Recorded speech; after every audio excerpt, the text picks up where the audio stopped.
Rumors Ellen was far from nice were out there for years. What was your reaction to the toxic workplace controversy? I felt that it was in the hands of the people who needed to speak their truth. I hadn't spoken to Ellen in years, and I feel that the stories that need to be listened to are being told. And I told Ellen that I needed to have friends. She said she did not want to have a girlfriend. Exactly 1 week after she crashed her car into a house in Los Angeles, actress Heche was allegedly just about to start exposing some serious stuff about Ellen DeGeneres, and then she passed away after a bizarre car crash. But now new reports are popping up, and they claim Anne found out about Ellen being allegedly connected to the same group of elites tied to Epstein. So here's the question we can't stop asking. Just how deep was Ellen's alleged involvement in Epstein's world? Was Anne Heche getting ready to blow the lid off something massive? Or is this all just a tragic coincidence? We went through the reports, the timing, the patterns, and what we found might leave you shocked. Have you spoken to Anne Heche at all since her accident? Have not. Do you want to... We're not in touch with each other, so I wouldn't know. August 5th, 2022 was a day that started like any other for Anne Heche, but the thing she didn't know was that by the end of it, her life came to a tragic and untimely end. That unfortunate day, Anne's blue Mini Cooper crashed into a house in the Mar Vista neighborhood of Los Angeles, California. The crash led to a huge fire, engulfing both the house and her car. Today, the street that cuts Mar Vista from Venice had its silence cut by a speeding blue Mini Cooper and its driver,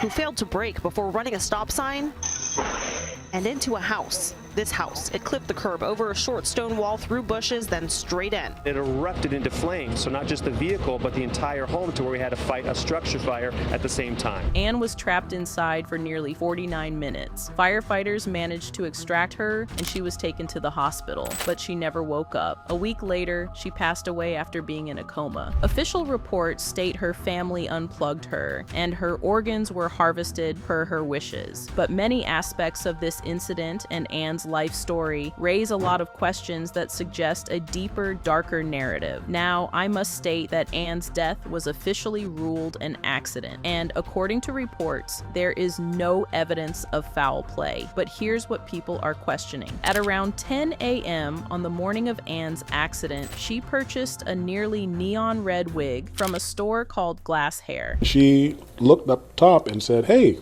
can I buy that red wig?" I said, "Sure." So I went up to grab it for her. I told her, I said, "It's not cut or styled." She says, "No worries, I want it anyway." Did she appear in any way inebriated or drunk or impaired?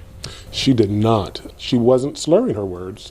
She had bright, beautiful blue eyes. That store owner described Anne as kind, polite, and sober. That last word is important, sober, because it contradicts some media reports that claim she was intoxicated. Anne also bought shampoo and conditioner, clearly showing no signs of impairment, just a normal person running errands. Then, at around 10:30 a.m., Anne was seen at a storage locker or garage. Anne's car appeared to have crashed into a storage locker garage. There was some implication of an accident, but no significant damage was visible. And then this happened.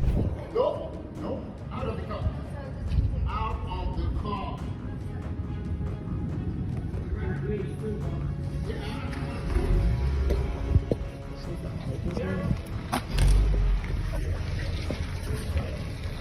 I'm out of here.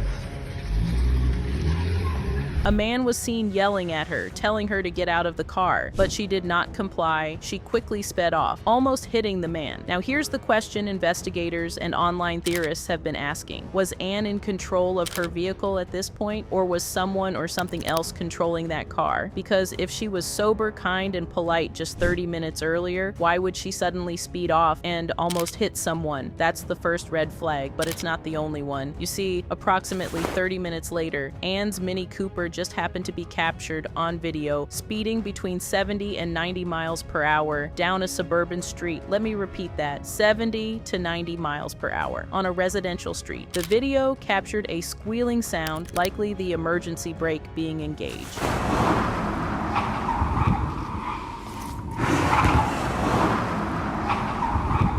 But here's the strange part. No skid marks were found on the road. None. Which suggests she did not attempt to stop. If someone is speeding and wants to stop, you see skid mark. If someone is not in control of the vehicle, you might not. And people were quick to pick up on this. Sounds like she's braking and throttling at the same time. What perfect timing to have a camera out, showing a car speeding by out of nowhere. That's interesting. Thank God so many professional photographers live on that small suburban side street, and that they were all home and filming out their windows at the exact time this happened. Why was this person just randomly recording? Seems like this person was waiting for her to pass by and catch it on video. Get in cursive. I say that, if people are impaired, they speak in cursive because it's like you're slurring your words. But she wasn't. She was very, very cordial, very personable, very polite. And like the whole encounter was maybe 10 minutes. So it wasn't huge, but it was strange all the same.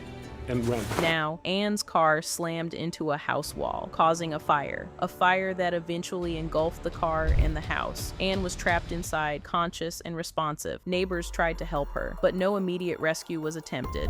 And what we just learned a few minutes ago was that a neighbor in this area actually ran to the scene in his flip-flops. He got the homeowner out of her home safely along with her pets. We also learned that he tried to get actress Anne Heche out of her vehicle as well. But with all of the smoke and the flames, he felt like that would not be the best idea, so he waited for those paramedics to arrive. But obviously, very heroic actions from that neighbor. Then came the response. Firefighters reportedly took an unusually long time to extract Anne, about 50 minutes, using a winch. And here's another detail that doesn't add up. The fire was extinguished by a large team, 56 firefighters, which is unusually slow for a fire of that size. A single car fire and a house fire? 56 firefighters. People who have analyzed the response say that the number of firefighters for that fire is excessive, almost like they were waiting for something or someone. And then the footage that has haunted online investigators. Footage shows Anne being strapped in a white cloth as if she had already passed away, yet she was still alive and conscious. Skyfox video shows Heche pop up disoriented while she's wrapped in a white cloth following this crash.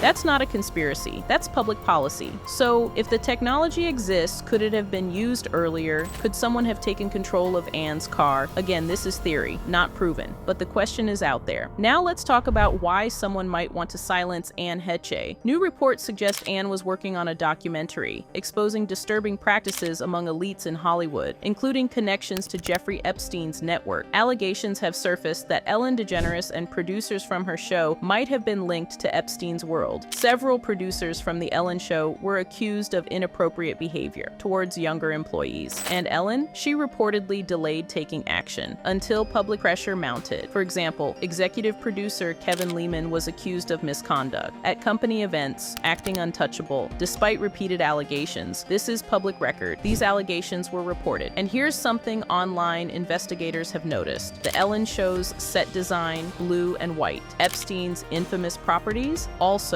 blue and white. His temple on Little St. James Island, his Manhattan townhouse. Same color scheme. Some say this is a coincidence. Others suggest symbolic messaging. You decide. But when you add it to everything else, it's another data point in a growing pattern. Now, let's go to something that is not a rumor, something Anne said herself. In a resurfaced interview from June 2021, just a year before her fatal accident, Anne Heche openly criticized Ellen DeGeneres. On her own podcast, she said Ellen had manipulated her for years. She damaged her career. She even conspired with Anne's own mother to have her institutionalized. Anne expressed all these frustrations over being silenced and buried for 2 decades. This wasn't a tabloid rumor. This wasn't a conspiracy theorist. This was Anne Heche, in her own words, on her own podcast. She was not afraid of Ellen. She was angry at Ellen. Now, let's put the timeline together. In June 2021, Anne publicly accused Ellen of manipulating manipulation, career damage, and conspiracy. From 2021 to 2022, Anne is reportedly working on a documentary exposing Hollywood elites, including Epstein connections. August 5th, 2022, Anne's car crashes under bizarre circumstances. No skid marks. Emergency brake engaged. 56 firefighters, strapped down and covered in a cloth while still alive. Some say coincidence, others say pattern. Online rumors claim Anne was getting close to exposing something big. Something about Ellen. Something about Epstein. Something about powerful people who didn't want to be exposed. To be clear, no official reports have confirmed this. None. But the rumors persist. So here's where we land. Anne Heche's tragic death is surrounded by unanswered questions and suspicious circumstances, her troubled past, her relationship with Ellen DeGeneres, the strange events and deaths connected to Ellen's circle. All of it paints a dark and complex picture. Official narratives provide some answers. Anne's death was ruled an accident. There is no evidence of foul play, but many details remain unexplained. And let's not forget the pattern: Kat Perkoff's car crash. Split in half, no skid marks. Anne Heche's car crash, no skid marks. Leslie Jordan car crash, medical emergency, Twitch sudden death, vague details, 4 people connected to Ellen DeGeneres, all passing away under circumstances that raised questions. Coincidence or something else? You decide. So we'll leave you with this. Anne Heche's story is far from over. Her death may never be fully explained, but one thing is clear: the more people dig into Ellen DeGeneres' circle, the more questions emerge and the fewer answers appear. What do you believe? Was Anne Heche's death a tragic accident, or was there something darker at play?